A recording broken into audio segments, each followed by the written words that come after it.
Presented by Aishwarya Music Mathli.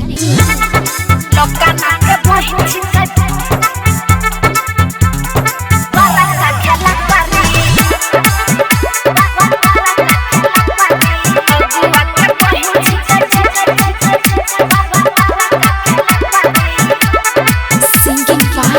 Usha Yadav. लोका नाके बहिन छिकै बरा का खेला करी हे कोई लोका नाके बहिन छिकै बरा का खेला करी मकई के खेत में चना बेचे छै बकरी मकई के खेत में चना बेचे छै बकरी अगुआ के बहिन छिकै बरा का खेला करी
बहिन छिकै बरा का खेला करी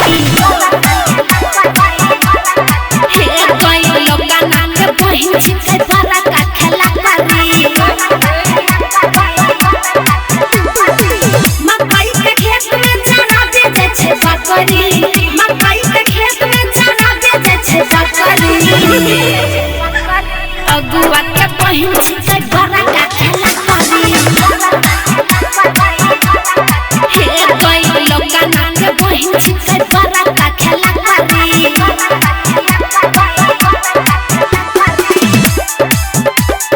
लोका नाके बहिन छिकै बरा का खेला करी अगुआ के बहिन छिकै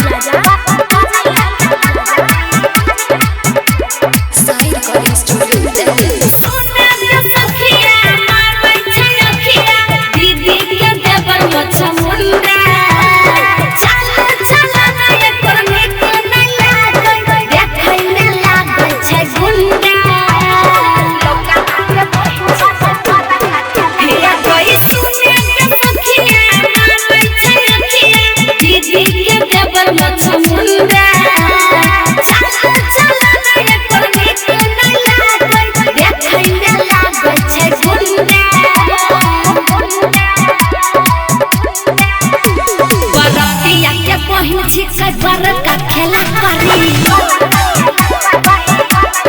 हे कोई दुल्हा के बहिन छिकै बरा का खेला करी